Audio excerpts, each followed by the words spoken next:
The topic of discussion, shaping a vibrant and resilient Islamic investment market.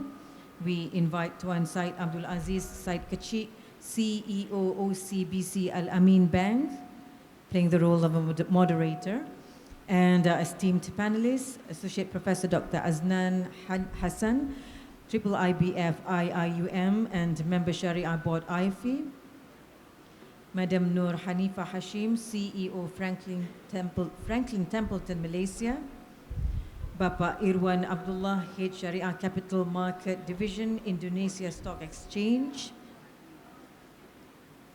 Mr. Muhammad Damshal Awang Damit, Executive Director Investment Tabung Haji, and last but not least, Mr. Mustafa Adil, Head of Islamic Finance, London Stock Exchange Group, joining us virtually. Over to you, sir.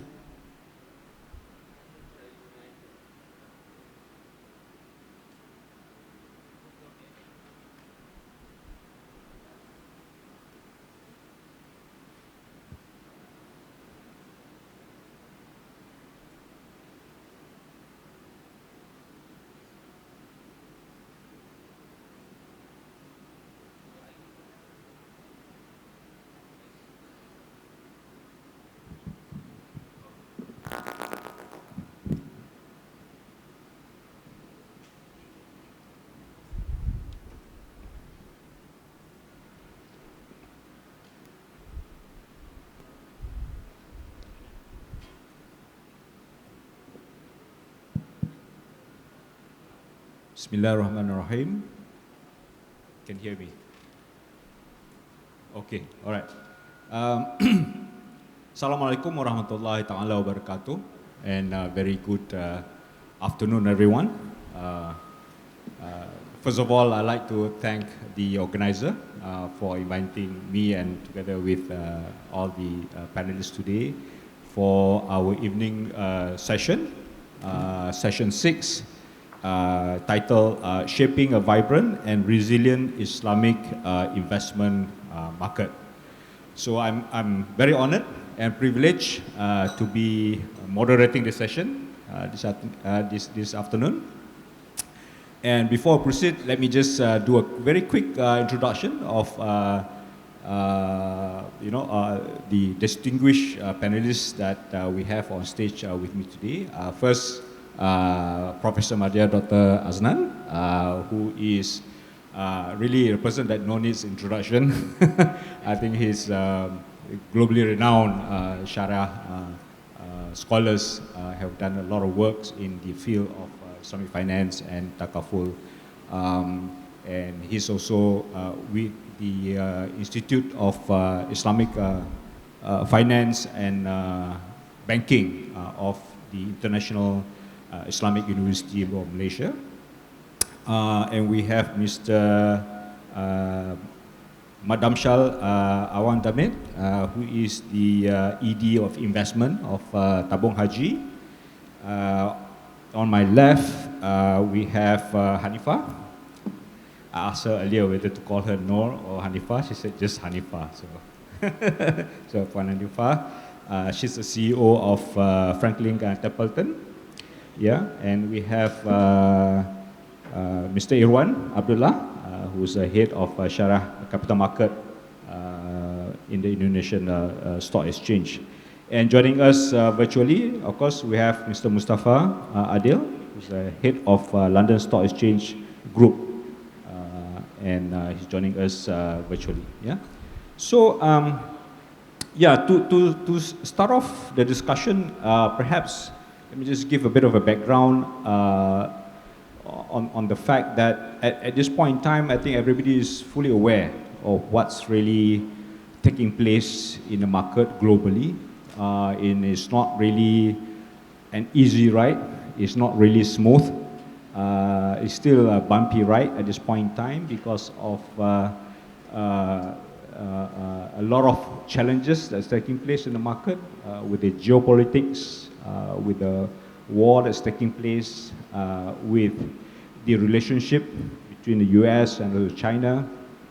And at the same time, there are a lot of challenges and issues that's taking place in the macroeconomic side of the economy as well.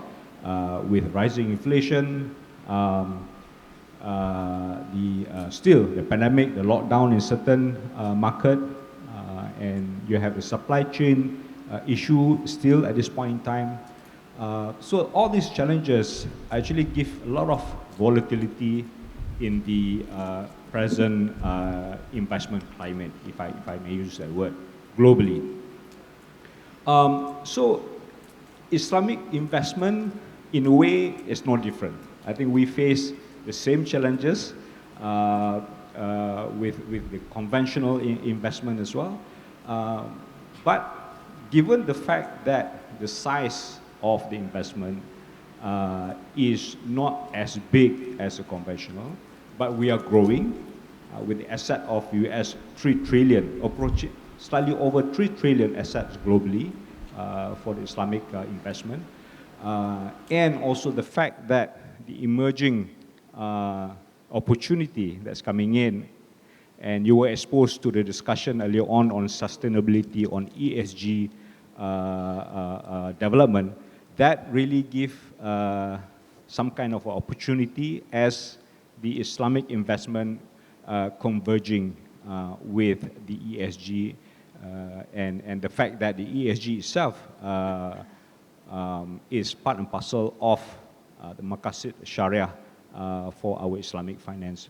So with that taking place right now, perhaps I would like to ask our panel, our panelists here to perhaps give their thoughts and views and also perspective about the development of the Islamic investment or Sharia investment, and also the outlook of how this will take place in the next couple of years, whether there will be a lot more product developments, whether there will be a lot more issues on the law, on maybe documentation and all that. So perhaps I will give them probably 10 minutes each to give their thoughts and views. Maybe we can start with persons on my right side first, yeah, if you don't mind. And maybe Dr. Azlan first? Damshal first, okay. Maybe we can hear from Damshal first, and after that, Dr. Aznan, and then Anifah, Pak Irwan, and also we go to Mustafa. Assalamualaikum warahmatullahi wabarakatuh. So thank you, Mr. Moderator. So Tuan Syed, the question is on the development, right? On the Islamic product.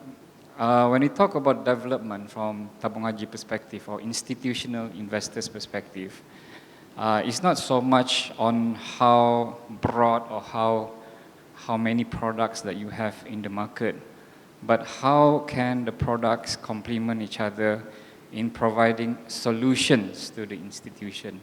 For example, in Tabung Haji, can they satisfy the stakeholders' expectation when it comes to providing pilgrimage services, providing sustainable return to the stakeholders. So from fund managers' perspective, I'm more concerned on what kind of solution can we provide rather than trying our very best to generate as much product as we can in the market. Even with the current product, if we can provide solution by deepening of the product structures, that can provide solution. So from institutional investors' perspective, we're focusing on solution. Okay, now going straight to Tabung Haji, the solution that we are looking at is how the current product can satisfy our stakeholders' requirements, stakeholders' expectation, asset liability management, liquidity, and so on. So we're looking from that perspective. And then for example, how do we do hedging? Okay, how do we provide ample liquidity if there's a crisis and so on. So that's the kind of development that we are looking at. And looking at the current market situation where we have this huge uncertainty, I think it starts from pandemic. The market is not just Islamic, but the whole market doesn't behave like the textbook. For example, during the pandemic, suddenly, during the first course of the pandemic, the first 3 months, the market is really bad, the whole market is bad, and all asset classes were down.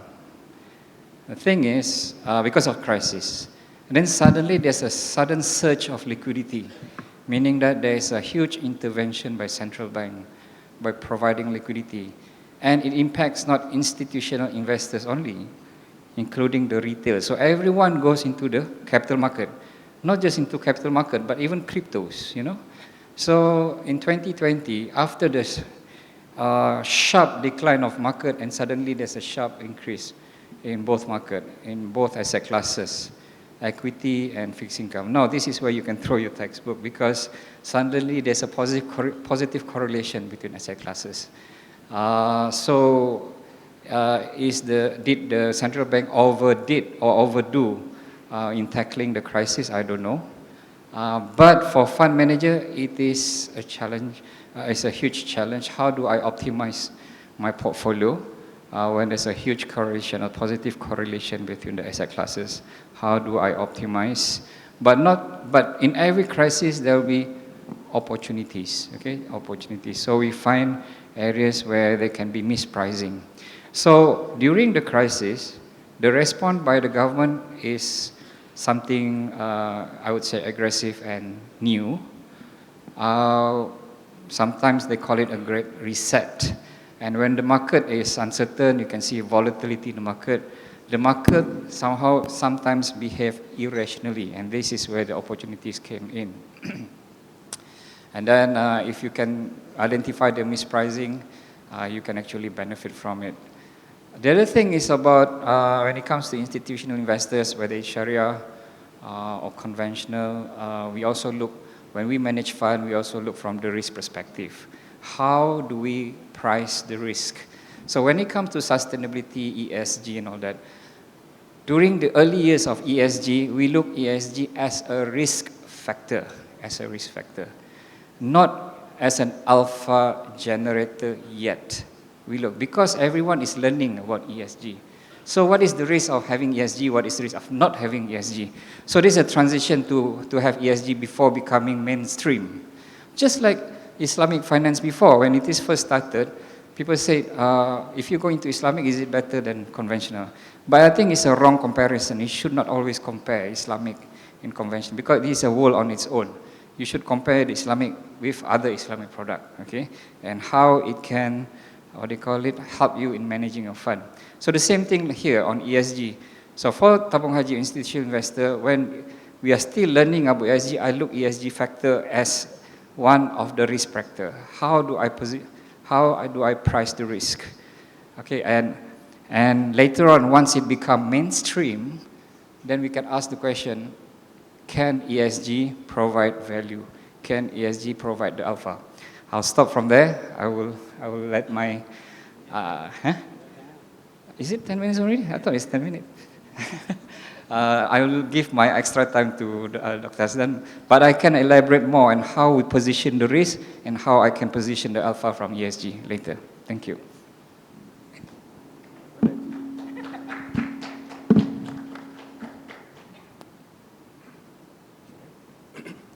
Assalamualaikum warahmatullahi wabarakatuh. Alhamdulillah wassalatu wassalamu ala Rasulillah wa ala alihi wa sahbihi wa man tabi'ahu wa nasarahu wa walah. Subhanaka la ilma lana illa ma 'allamtana innaka antal alimul hakim. Rabbi shrah li sadri wa yassir li amri wa hlul 'uqdatam min lisani yafqahu qawli. Thank you very much, the organizer, Tuan Said, as the moderator, the panelists and all the participants. Thank you very much for having us on this particular session. Minutes that Damshal gave to me is rejected. I don't accept any extra minutes. In fact, I don't think I need extra minute for that. I mean, talking about the vibrant and resilient Islamic investment market, I think we have to bring back when we talk about Islamic investment, when we talk about Islamic finance, we have to look at Islamic finance not only from banking, from takaful, from capital market, from wealth management alone, but it is a holistic view. It coming the coming of Islamic finance initially was to provide alternative to the people. And having gone that long, Islamic finance should be looked at not only just an alternative, but also a mainstream to finance in modern time. And the pandemic showed us that Islamic finance, if we utilize it properly, it is a mainstream finance for that matter. But however, having looked from that particular angle, are we really ready as a mainstream? Is our infrastructure ready for that?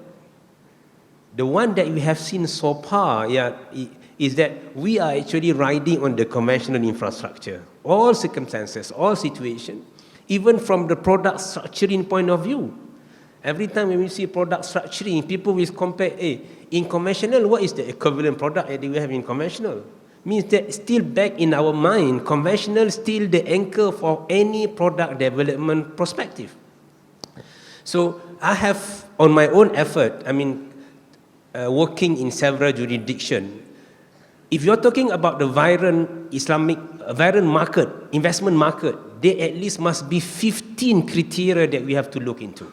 I'm going to go very fast on each and every one.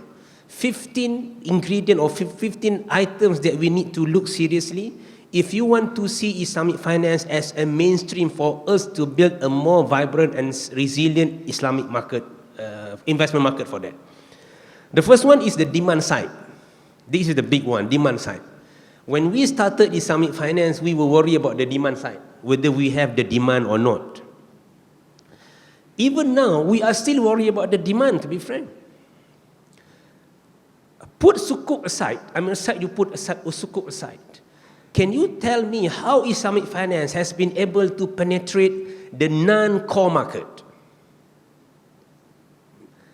We have been in Singapore, the situation has been retracting. We have been in US, for example, the situation has been retracting. The UK, for example, a lot of situation that penetration of Islamic finance is to the non-core market is still very, very, low in my opinion.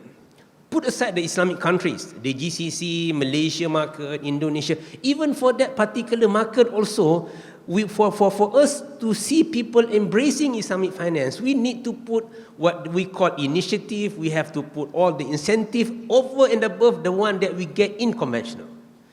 One question that I asked one of the regulator one time, not in Malaysia, we are in Malaysia now, so it's not Malaysia. You have to protect yourself a little bit. I asked, if say for example, one day we decided to remove all those incentives, do you think people will still do Islamic finance the way they do it now? The answer was, we never thought about that. So, we are talking about level playing field. By right, if we go on level playing field, are we still on the same demand that we have if we put on the level playing field the same? In some, of course, don't talk about tabung haji because they will do Islamic for sure. We're talking about neutral market, neutral demand for that. GCC, for example, I have the opportunity to meet some of the investors, the demand side. Some of them, they don't bother at all. What they bother, of course, business is business. They look at the dollar and cents, what is the benefit, and this and this and this and this. So, way forward for us to have a resilient Islamic market, investment market, is how for us to ensure that this particular demand remain even though all the incentives are taken away from them. That's the first one. If I may continue further. The second one is the supply side. We have another problem for the supply side. I think yesterday and today people are talking about standard 59 all the way. I attended 3 sessions. All the 3 sessions talk about 59. I hope today we don't, for my session, don't talk about 59, okay? Otherwise, Damshah will answer, not me. Even though I'm on the Sharia board of IOFI, so I'm worried people asking about that particular question, to be frank. The introduction of, it started in 2000, I don't remember what year, when we issued the standard of buy or dine, on sale of debt, where you have all those standard 59, talking about the what we call the hybrid sukuk, where you have all those murabaha and wakala and everything, sort of all those things, with all the ratios from 33 to 51, it has to be continuous, and the market react very fast on that. And we at the HSA, Highest Authority of UAE market, I'm sitting as a board member of the Sharia for the UAE Central Bank. Saying we decided to embrace IOFI. Then when you see the market react in a very, very aggressive manner for that matter. And it has been said, I'm not sure whether it's true or not, nobody did any study for that matter. It has been said that because of 59, the demand of the issuance of sukuk by the supply side had decreased for that. I cannot say yes or no. No study has been done. We have to understand the sukuk, people come to sukuk market or to a capital market not only because of the standard but because of their demand. Now we see the sukuk market is going to be declined. Why? Because they are flush with liquidity. You go to any people in Oman, in Emirates, in Qatar, with the price of the oil, they have a lot of money for that matter. So the demand might decrease not because of the standard, but because of the needs for the capital raising may decrease for that matter. That's the second one. I mean the supply side. I don't bring the statistic. One of the regulator have done the study on the supply side moving forward. What kind of supply side that may happen if the price of the oil remain as it is for now. That's the second one. The third one is the facilitator. We need a good facilitators for that. We need the investment bank, the market player, the investment banks, market maker, broker, lawyers, and everything. The fourth one is that product. How good our product are in the market. How good and resilient our instrument that we have posed to the market.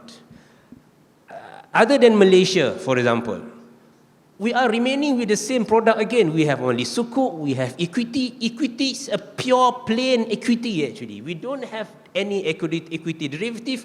We don't have any, of course, they have allowed for the warrant. I mean, Malaysia has been allowed that for so long already on the warrant and everything. How far, other than Malaysian market, Islamic preference shares, Islamic loan stock, Islamic,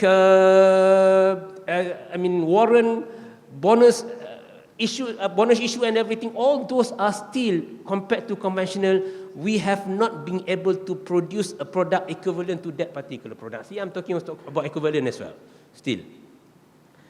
Legal, regulatory requirement, governance, securities law, that is number 5. Number 6, secondary trading. Okay, people are talking about secondary trading. It's very, very, in my opinion, still very raw that we have in Islamic finance. Alhamdulillah, lately you see some trading moving forward in Middle East, for example.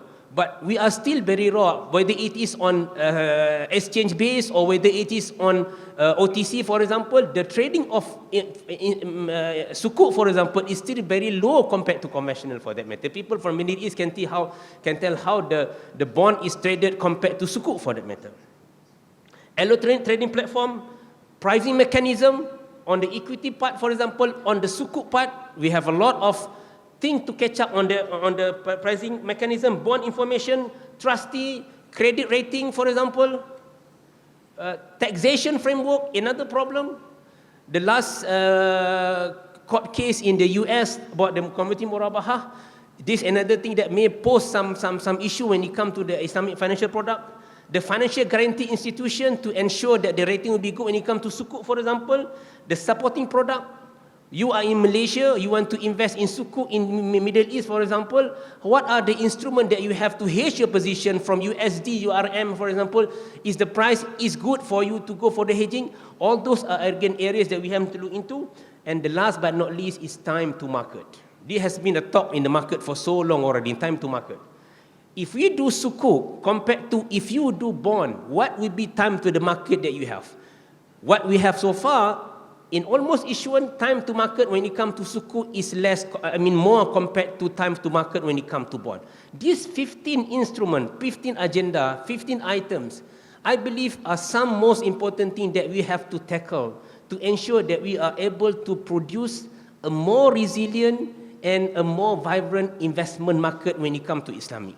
Instrument, for example, when we talk about Islamic instrument, the best investment market is for when we were able to produce a product that can cater from when the company on the greenfield basis, when they start to do VC, they start to do PE, until they go up to sukuk, until they go up to the capital replenishment, and everything. Do we have all the product? VC and VC, we are still very low when it comes to the practice.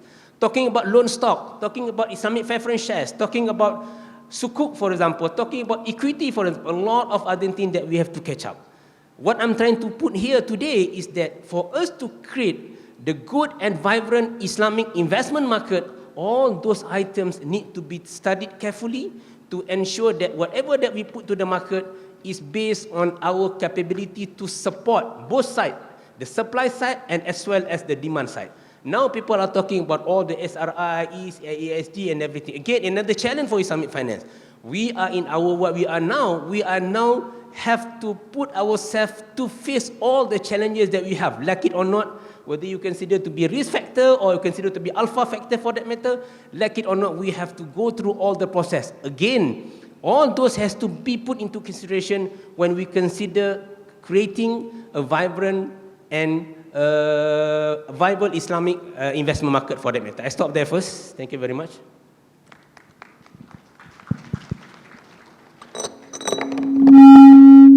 Thank you, Prof. Just want to ask your perspective a little bit on, you mentioned the last point about the ESG. It looks like, I mean, all these challenges that Prof has mentioned just now, and there's a list of things that's still a long way to go for us to do. And the fact that there's emerging opportunities right now, which is in the area of sustainability and ESG, and which is very much aligned with Islamic finance actually. And Islamic finance started VBI way back in 2017, before we have, we are embarking on the SDGs, United Nations development and all that. And yet, right now, we still see that part of the opportunity that Islamic finance is not really in the mainstream. It is still being championing by the conventional finance, i.e. the sustainability. And do you see that what are the areas in that sustainability that you think that we can really forge ahead to be in the mainstream, at least on that part? I think it's a very good question. How far ESG can benefit Islamic finance? Make it in that sense. First of all, we need to understand ESG, sustainability, governance is not alien to Islamic finance. By right, when we start Islamic finance, this is embedded element in Islamic finance.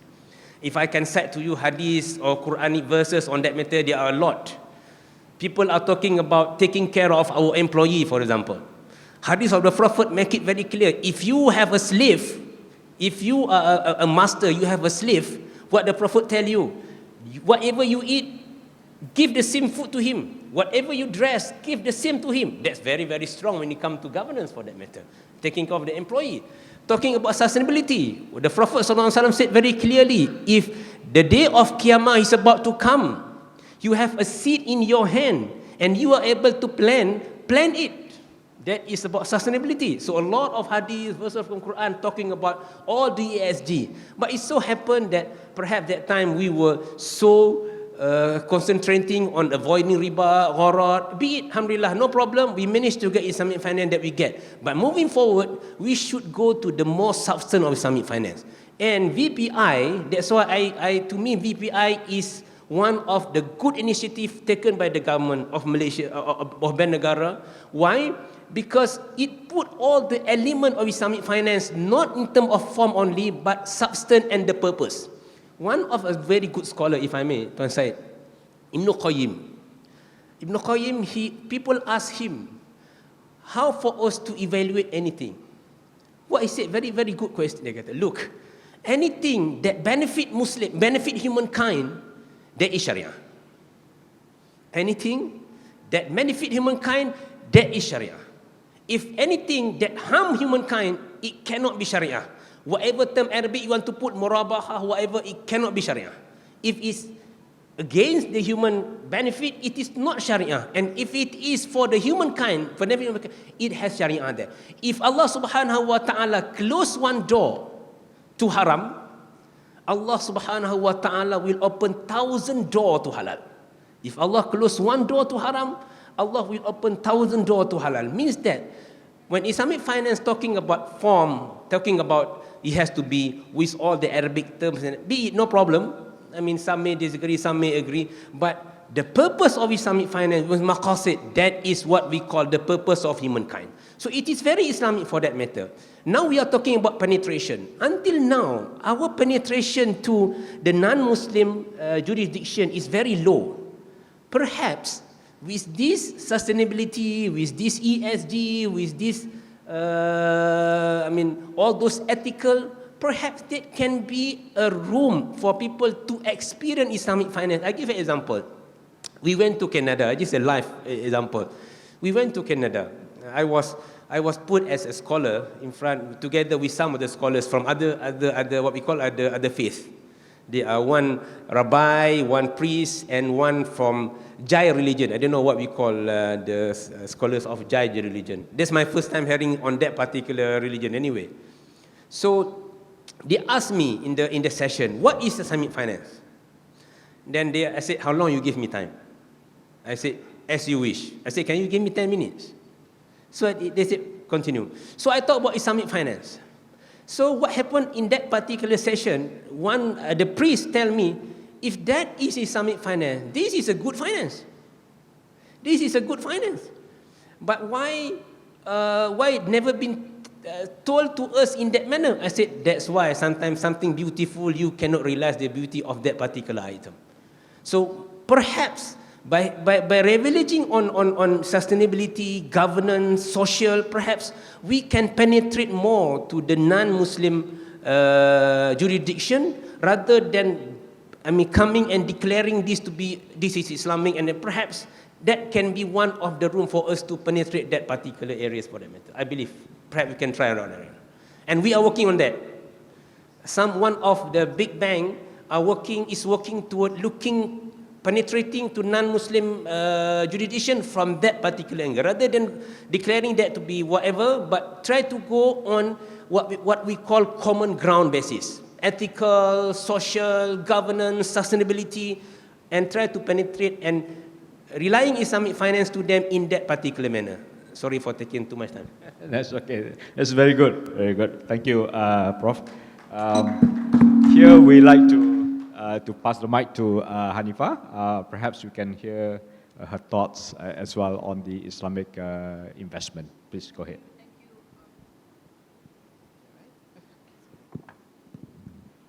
Thank you, Mr. Moderator and Prof. Aznan. Really engaging and really interesting to see the point of view. I think Tuan Syed introduced me as a CEO, but my main role in Franklin Templeton, Malaysia, is also as a portfolio manager for the Sukuk. So I probably take a slightly different direction by sharing with the audience in terms of the potential, in terms of the outlook, as well as the opportunities that I see as a portfolio manager in this Islamic finance, basically. So I think it has been very tough for the past few quarters, basically, as to invest in the high inflationary environment.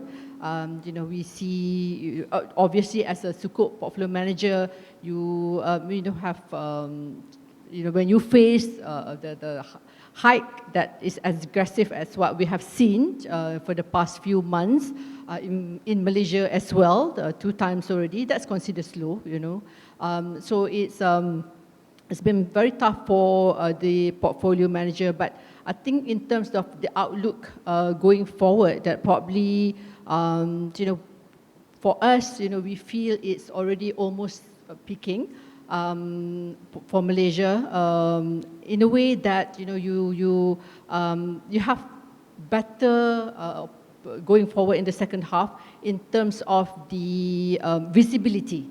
I think for us portfolio managers, we look forward And I think, with the clarity, in a way, better clarity, I would say, that going forward we expect a much better market for the risk assets.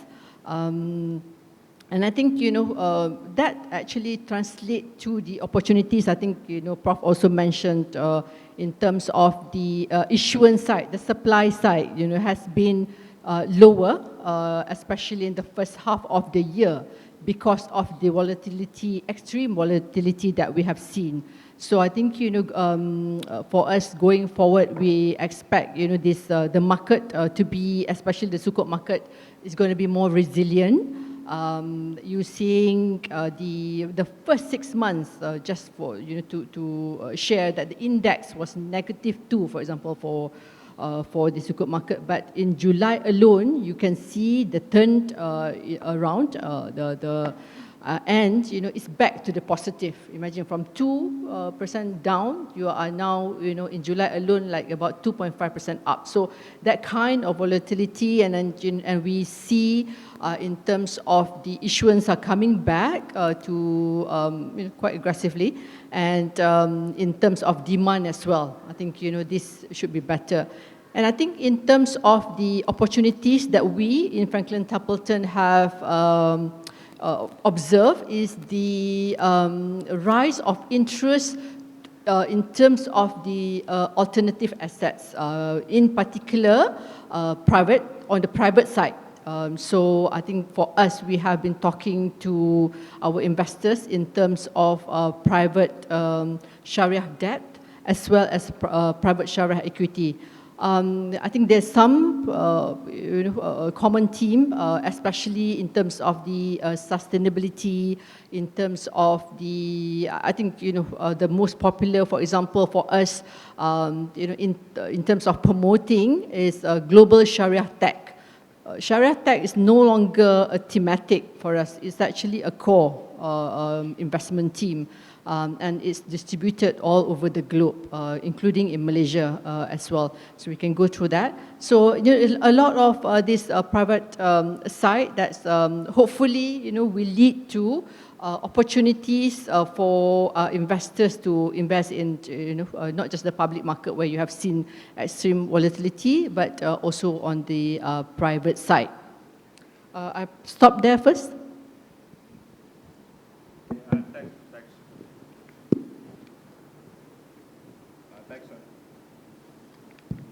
Thanks, Nefa, for the insights of what I think your organization is actually looking at the whole investment.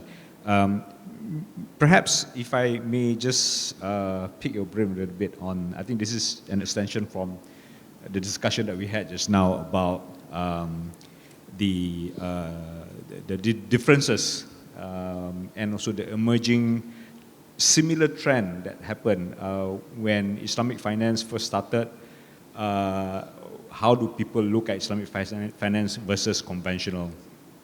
And now we're seeing how people look at ESG investment versus non-ESG. At the same time, how people look at Islamic investment versus non-Islamic investment. Whether it's product or rather the supply issue side of things, or whether it's demand issue side of things, I think that is something that I think we're all facing at this point in time. And as what Dr. Azlan mentioned earlier on, that the fact that the size of the Islamic or Sharia investment in Malaysia still rather low, but it is growing, but it is still relatively low as compared to the overall size of the Islamic finance. A lot of it actually comes from the demand side, and people are still a bit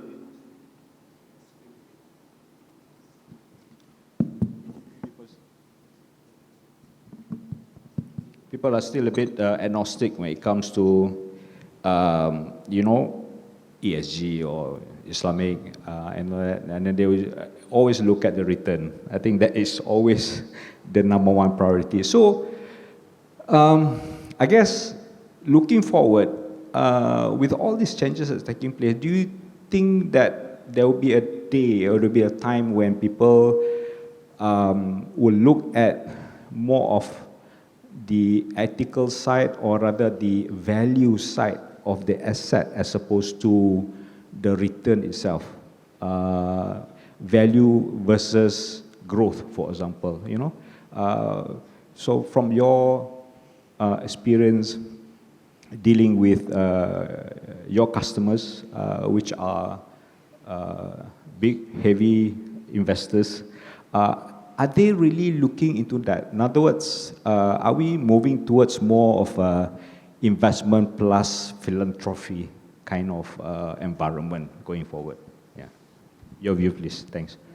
So, thank you, Mr. Moderator. I think in terms of the growth on the demand side, I can cite, for example, where Franklin Templeton is.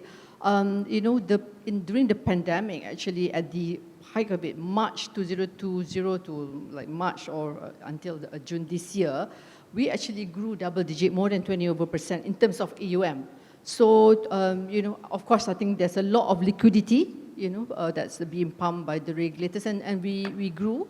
And so, you know, to show that demand side are basically there. But of course, I think, you know, well, I mean, the number one is consideration for investors are return, definitely. You know, but you know, I must say that as I described just now, that even for the SUKO, you know, compared to conventional, because of the demand side, you know, the return is actually quite resilient. You know, it's resilient, and we quickly recover, basically, you know, in this current volatile environment.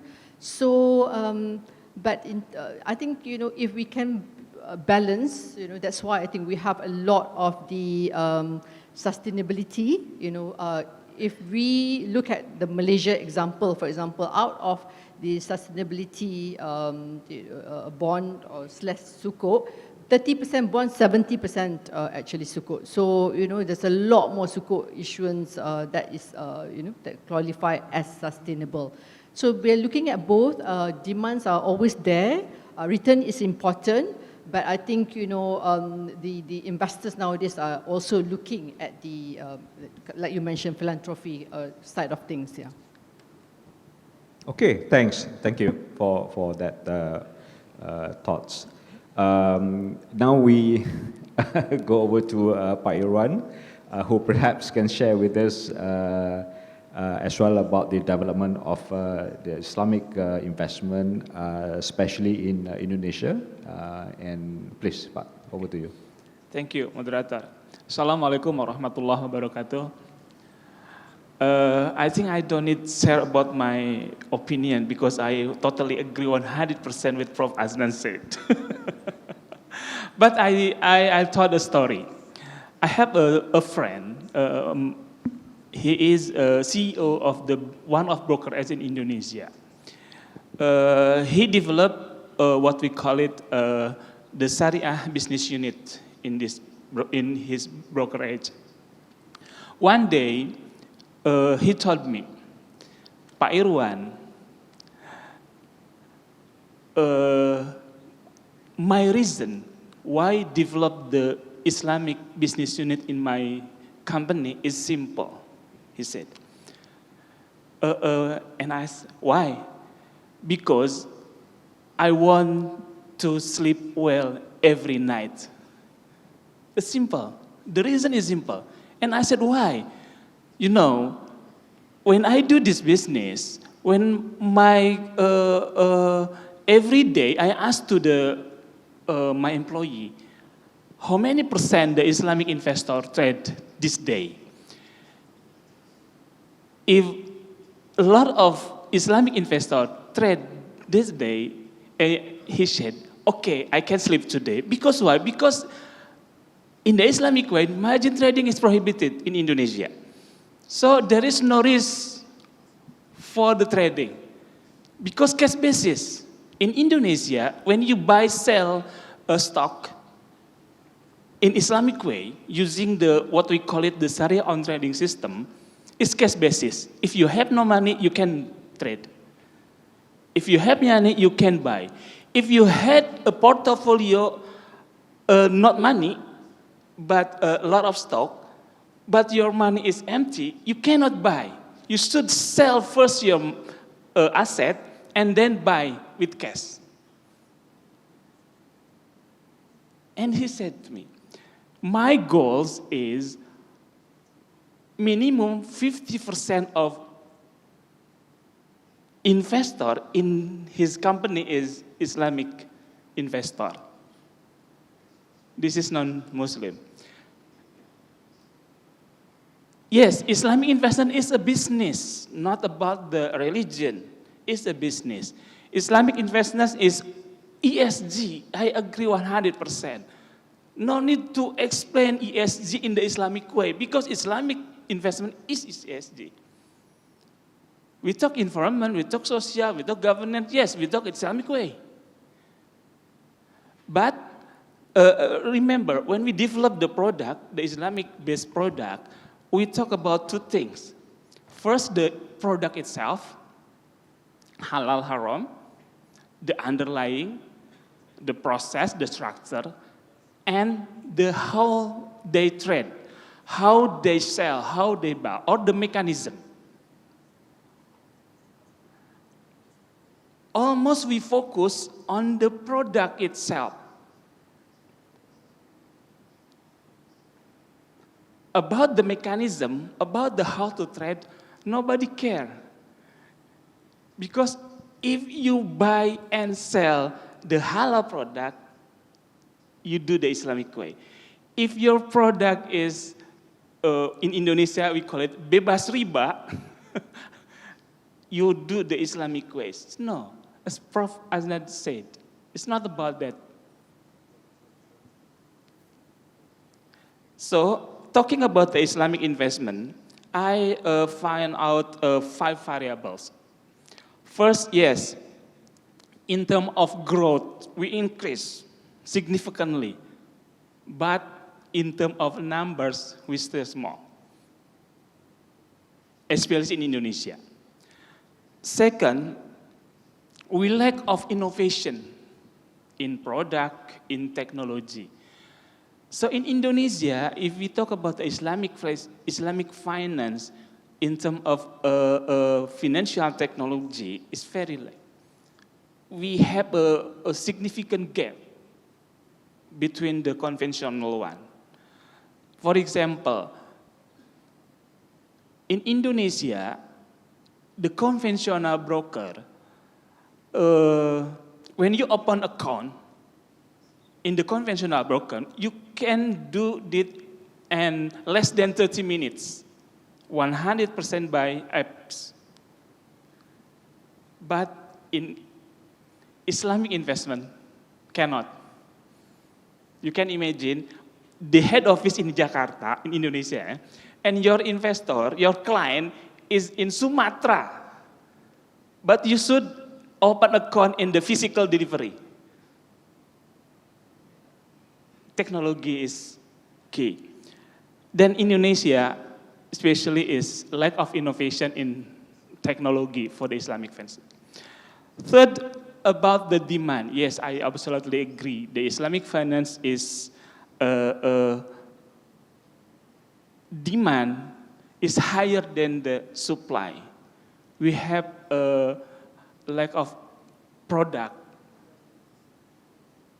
In Indonesia, every government issued retail sukuk almost over demand.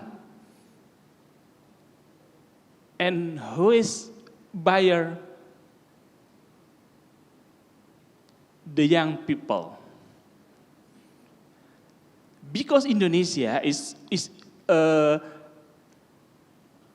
talking about the 71% of the population is young people. So that's why the competitiveness advantage is important when you develop the product. You should find out Indonesia has a lot of things about the retail product, retail-based product. The retail sukuk, the green retail sukuk, and we have the philanthropy-based product linked to the retail investment. So the retail investment can buy, sell the stock in the same time, can wakaf, can zakat, in fact, a retail product, the tradable stock. Because we know our competitive investment is retail market. Thank you. Thank you, Pak. Wow, that's quite interesting. And we all know, we are aware that Indonesia has a big potential when it comes to Islamic finance. And I think there'll be a lot more penetration that will take place in Indonesia with all the development that's taking place. That's good to know. That's good to hear that. Now we want to hear from Mr. Mustafa, perhaps the global perspective about the overall investment climate, in particular the Islamic investment side of it. Over to you, Mr. Mustafa. Thank you very much for the question. Bismillahir Rahmanir Rahim. Alhamdulillahi Rabbil Alameen. Wassalatu wassalam ala Sayyidina wa Nabiyyina Muhammad wa ala alihi wa sahbihi ajma'in. Thank you very much for the question. And, I'd like to start by mentioning that, I completely agree with many of the sentiments shared by the different panelists on this particular topic. And I think that maybe, what I can provide is an overview of, where we have performed as an Islamic investment landscape in recent years and where, future growth is projected to come from. So, the last few years have been, a period of significant growth for Islamic investment asset classes, right? If you look at things like sukuk, 2021 was a record year of sukuk issuances. You had nearly $200 billion in sukuk issued. I think it was 196 billion that was issued. The overall sukuk market grew to 750 billion outstanding sukuk. That was a 19% growth on the year before. And if you look at Islamic funds, those grew to about $200 billion, also a 22% growth compared to the previous year. So we have seen record growth in the asset class has been driven by sukuk primarily, but increasingly Islamic funds are also growing in terms of the total contribution to Islamic finance assets. One of the key trends that we have seen emerge, and that is something that some of the speakers have highlighted, has been the growth of sustainability considerations when it comes to Islamic asset classes. And that is something that we have really seen evolve over the last few years.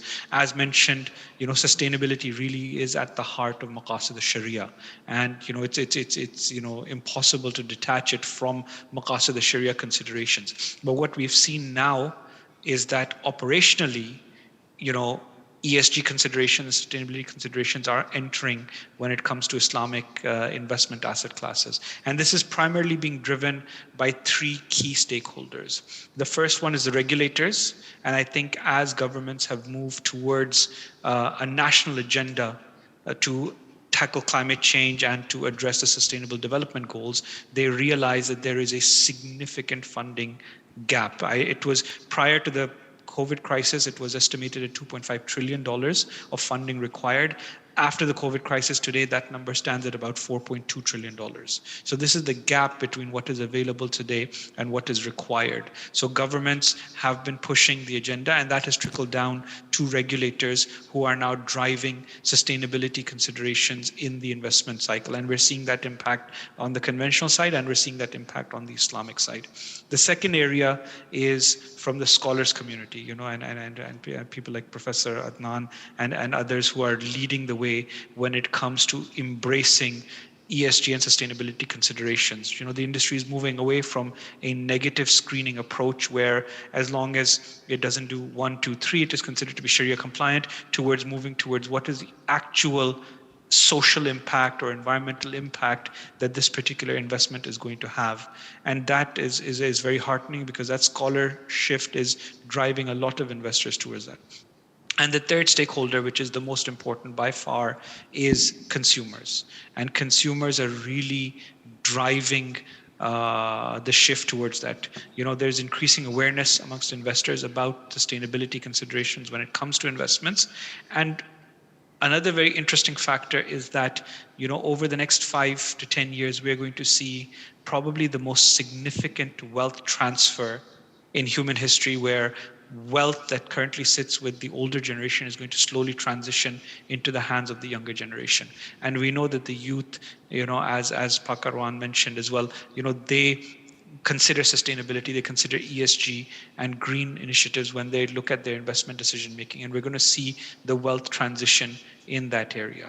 We've started to see it a little bit on the Islamic finance side already, but when we look at the growth in green sukuk, from 2017, when the first few green sukuks were issued, till today, it has grown from about $500 million in 2017 to $5.8 billion today. When you look at ESG funds that are Sharia compliant, they have grown. In 2018, it was about 3.7 billion. Today, it has grown to about 7.5 billion. So significant growth has come in these two areas, but still, they're a very small percentage of the overall market. Green sukuk is less than 1% of total sukuk outstanding, and ESG funds are about 2% of the total Islamic funds that are there. So there's still a long way to go, but we know that, as institutions, as governments, as regulators are pushing towards that, we're going to see more of this consideration play out. We're also seeing a lot of innovation in the space, as was mentioned regarding retail sukuks. That has been a major transition where sukuk as an instrument is for the first time available to the retail audience. Before, it was only available to institutional or higher net worth individuals as an investment asset class. That is a game changer. And increasingly, we are seeing digital sukuks being developed and others. So, when Dr. Adnan talked about the time to market for a sukuk versus conventional, the utilization of new technologies is going to help drive that so that it is at an acceptable manner. And the latest that we've seen is, the leveraging of blockchain technology to tokenize the sukuk. So you don't need a lot of the large institutions to manage and maintain your sukuk holdings. You can tokenize it, and that works particularly well for smaller issuances, which become economically sustainable, whereas previously very small issuances for small fundraising needs were not a viable option, where the borrower could utilize sukuk to raise funds, but that can become increasingly available as these new technologies come in. So all of these things are very heartening for the market, but obviously, as was mentioned in the beginning, we are in uncertain times when it comes to the outlook for this, right? So we know that, the current market climate is not one that is going to, foster the continued growth that we had seen in the last 2 years.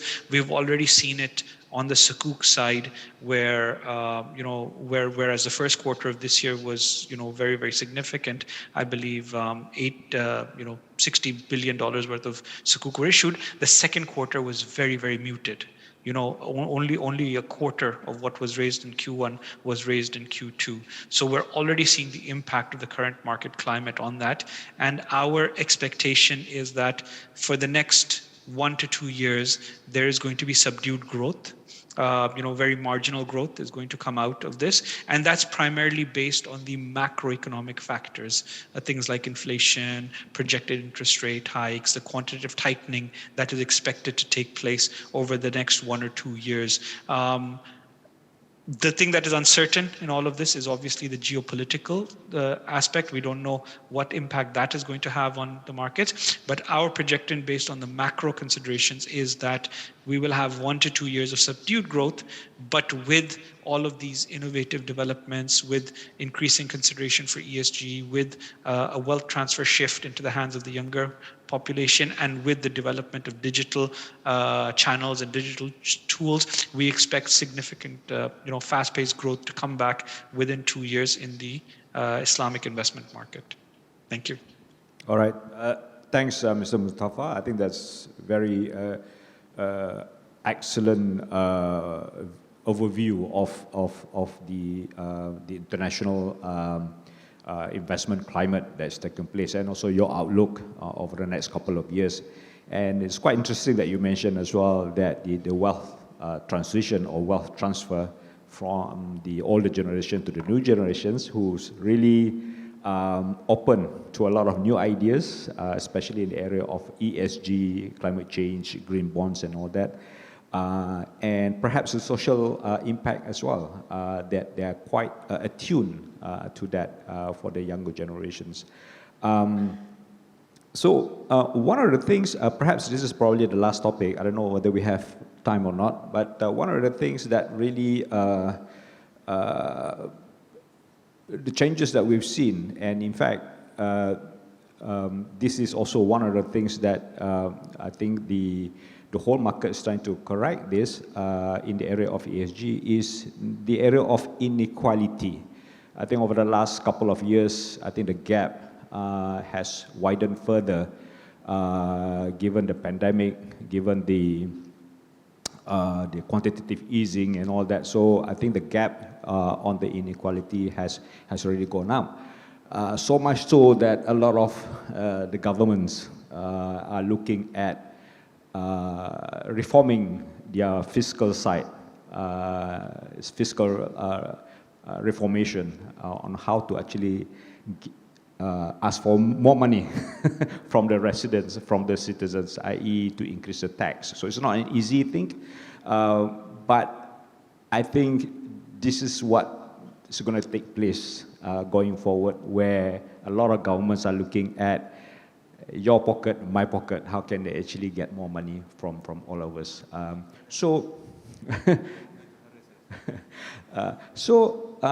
Wealth tax is going to be things in the future that a lot of governments will be looking into that. As of, I think yesterday or today, I think Singapore also have announced that they are looking at, taxing the rich as well. This is in a way to address somewhat the inequality that's taking place in our market. So with that, how do you see, in as far as Islamic investment is concerned, what sort of, is that going to be a similar trend where Islamic investment will actually address certain social issues, certain social impact on and also the initiative that's taking place in the market? As you know that when people talk about wealth tax, this is really social finance, Islamic social finance, right? We're talking about buying sukuk, buying all that, but actually Islamic social finance is wakaf, sadaqah, and zakat, and this is wealth tax. So are we seeing another trend where, when people look at wealth tax, they blindsided, they don't see the Islamic social finance side of it, which already in existence. We are doing wakaf, we are doing sadaqah, we are also doing zakat. But the world have not seen that. The world have seen, or the world about to see wealth tax. But in a way, that is Islamic social finance, which has been happening. So do you see now, going forward, that are we going to be, again, not in the mainstream, again, when it comes to social finance, like ESG and the rest of it? So, why not Islamic finance champion the social, Islamic finance champion the social finance in the area of wakaf, zakat, and sadaqah, which already in existence? So perhaps maybe short 2 minutes view from anybody. I open this to everyone. Volunteer basis. I volunteer. I want to claim 4 minutes that I've given to Professor Aznan. So, okay. Okay, in order to answer that question, I think I have to change the title of the conference today. Vibrant and, I forgot which one. Vibrant and resilience of the Islamic market, investment market. Rather than Islamic investment market, we change it Islamic ecosystem. Because when it comes to investment, it's not just for the man in suit like today. is always for the retail, you see. So the ecosystem cannot be running perfectly well if we just focus on the 30,000 bird's eye view. We have to look into the retail side. We have to look man on the street, because we have to have a good financial literacy from the, not for everyone, not just Muslim, even non-Muslim. For example, when there is a crisis that we have right now, when the government offer some support, actually when government provide the, what they call it, the avenue for the Muslim EPF contributor to withdraw their money, actually they are withdrawing their own money. But if you look into the statistic, big portion of those withdrawing are Muslims. And the non-Muslim, they are not withdrawing because they don't want to compromise their future, what they call it, lifestyle, or the future, what they call it. So we have to look into the ecosystem in general, not just from us. You see, that's why when I give my, what they call it, introduction, we don't just look at the product, we should look at the solution. If you look at the institutional investor, the solution is like asset liability management, hedging, and so on. For financial literacy, the solution is providing financial literacy for them, for the retirement, for the wasiat, for everything. That's the solution. The same goes with ESG. ESG, if you look into ESG, it should not just look from investment perspective. It should look from lifestyle. That's why if you look into other countries, even in UK, the sustainability standards is not from investment. It comes from British Standards Institute, BSI, whereas here it is driven by investment. Because ESG should be looked holistically, just like in Islamic. So I'm looking into ecosystem. So we should look into Islamic finance, ESG, and so from ecosystem. Only then we can provide sustainability for the whole thing. Thank you. I make it short. We're talking about how Islamic finance will support the social finance or social impact initiative. I put it in four things. The first one is from the purpose and utilization of the proceed point of view. It should ensure that the proceed and the purpose of the financing should not in any way go against Islamic principle as well as the social and also environment perspective. That's the first one. Second one is from instrument point of view. Tuan Said mentioned about the wealth tax is considered to be, can be used for social finance purposes. And we never talk about zakat. And you know, wealth tax is something created. I mean, and it moves from time to time. But zakat and wakaf has been there for so long. In fact, if you look one of the book, Quran Alim, for example, he wrote a book, he stated that Islam, wakaf has been the third finance sector of Islam for so long. In fact, in one circumstances, you go to Turkey, for example, wakaf has been there for so long and it supports everything. Can you imagine wakaf being done to feed the stray dogs? In fact, in Morocco, there is a wakaf to support the angry wives. Wakaf Zawjat Ghadibat, they call it. I mean, you know, in one, if you can use that thing, sorry, I mean, just a joke. I mean, it's a real one. So what happened, in one place, one of the wealthy men realized that the rate of divorce has increased in that particular place. So he studied why. You know, he came to the conclusion, why? Because, you know, every time when husband and wife got quarrel, the wife demanding this and this and this, and the husband simply divorced the wife. So you see, if I create a place where all those angry wives can take some time off and go to that place so they can cool down, and then they can then talk and negotiate with husband well. So he create one place. That place is only for those wife got some problem with the husband. Husband cannot go. Only wife go went there and they take some coming time, talk to husband again, and it so happened that the rate of divorce reduced. That wakaf called Waqfun Zawjat Ghadibat. Wakaf for the angry wives. I'm joking, but this is a real one. So wakaf has been there. Don't talk about education. Don't talk about, you know, the misconception that we have in wakaf is that when we talk about wakaf, we talk about mosque, Am I right? What else? Kubur, graveyard. What else? I mean, all those things. And when someone talk about wakaf in other than just religious manners, this is half wakaf. In fact, the best wakaf is the wakaf Osman, which is nothing to do with religion at all, for the giving water to the people of Medina for that particular time. That's wakaf. So the instrument is one of important things we have to look into. And Islamic finance, all the instrument for social finance is there embedded in that particular. The second one. The third one is governance.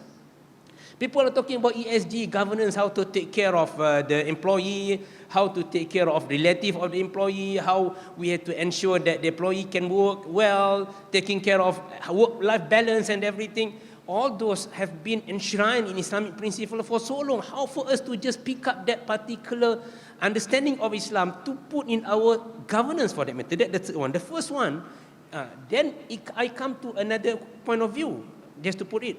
For all this while we talk about ESG and everything, we are benchmarking against others' standard. And I mean, sustainability, how many standards you have on the green bond?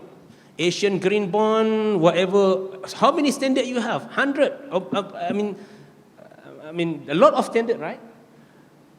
One standard to another, we make a study comparing between some of the standards, sometimes contradicting. Should we have, when we talk about ESG, should we have our own standard that we should apply for Islamic finance? That's why VPI is a good thing, because VPI, the intention of the creation of the VPI is that for us to practice ESG within our own particular standard. Not just to benchmark against other standards. We create our own standard. We create our level playing field. We create our field for that particular thing. Should we have our own standard in the practice of ESG or how? That's my question. And the last one is target market. Islamic finance, by right, it should also go to what we term in the digital bank as unserved or less served market. Unserved or underserved market, that the two terms used in the digital bank negara digital framework. The purpose is, among others, is to serve unserved and underserved society. So Islamic finance, by nature, when Allah said, "Kay la takunu dulatan bainal aghniya minkum," not become circulated wealth among those who are rich among you, for example. So that particular four thing, I believe, if we go correctly, inshallah, Islamic finance, not only to be used by the wealthy people, it will benefit the mankind the way Allah subhanahu wa ta'ala prescribed to us, inshallah. Okay, thank you. Would you like to add anything on that, Hanifah? Pak Iwan? I just want to comment about Islamic social finance. Yes, we in Indonesia, we talk about the huge potential about the Islamic social, but the barriers is huge too. What is the barrier in Indonesia? Culture. Because in Indonesia, we talk about Islamic social we call it 3M: makam, masjid, madrasah, school, grave, and mosque. But when we talk about convert the social finance to the business, the culture is said, no, this is not social finance. The social finance is just 3M. That's the barrier. That's why the social finance in Indonesia is hard to increase, because the culture is very strong. Thank you. Okay, thanks. Yeah, I'll just take 2 minutes. So I think as a global institutional investor, we take this social impact very seriously.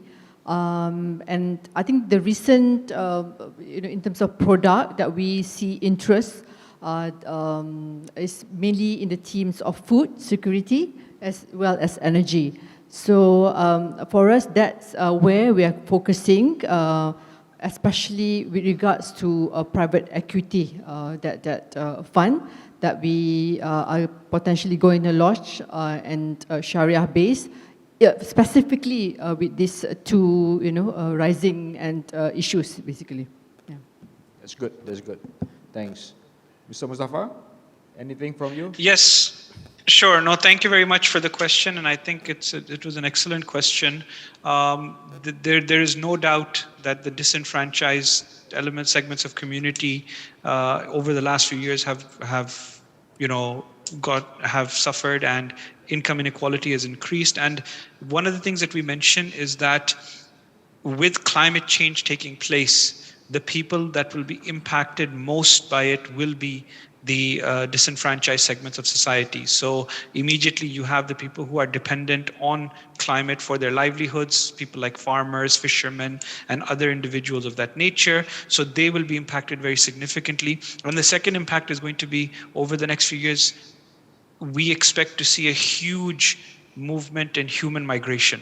So the number of refugees, economic refugees, refugees due to flooding and other instruments, human displacement is going to take place. So Islamic finance has a duty and responsibility to tackle this challenge in its society, because it is going to be one of the biggest challenges that we face as a community going forward. And one of the things, obviously, all the speakers mentioned different examples of how, Islamic finance can be utilized for that. I think one of the things that I wanted to highlight was the increasing use of blended finance, where you're able to mobilize both social Islamic finance funds like Awqaf or Zakat or others, and use them to generate private funds. So you have a project for disenfranchised community that may not be investable because of higher risk or because of a lower return, but you can utilize social funds to supplement that. You can offer guarantees, you can offer purchasing requirement, you can commingle funds so that you can bring a project that was initially uninvestable to an investable stage and then draw private capital into that. And I think that collaboration between the social financing within Islamic finance and the private capital that exists within Islamic finance, working together will be the most effective way to address and tackle this challenge. All right, thanks. I think we don't have any more time. I know that there are some questions that's coming up from the floor, but apologies, very sorry that we are not able to actually go through that. So I think just to sum up that, I think as everyone has mentioned today, that I think there'll be a lot more opportunities for all of us to actually innovate the Islamic or Sharia investment going forward, judging from all this development that's taking place in the market, be it ESG, sustainability, or even on the social finance side. So the challenge for us going forward will be what would be the blended, as what Mr. Mustafa mentioned just now, what will be the blended products going forward? Equity plus debt plus philanthropy or social finance. And that's a challenge for all of us going forward. All right, with that, I'd like to thank all the panelists that we have today with me. And thank you for your attention as well. And thanks to the organizer. Thank you very much. Assalamualaikum warahmatullahi ta'ala wabarakatuh. Walaikum assalam wa rahmatullahi ta'ala wa barakatuh. Thank you to our moderator and our esteemed panelists. Sheikh Abdul Aziz Abdul Jalal to present the mementos.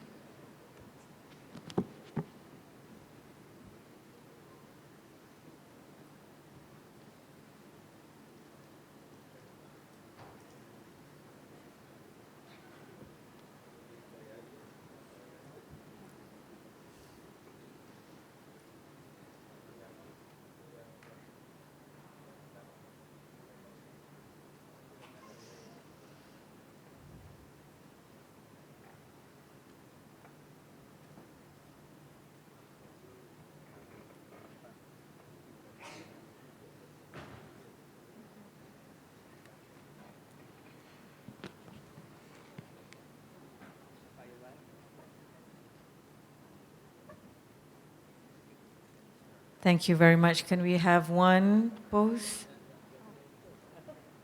for the photographers?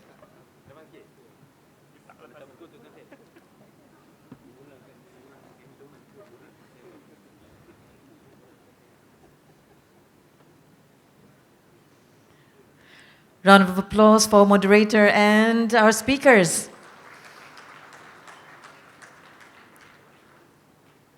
Thank you again.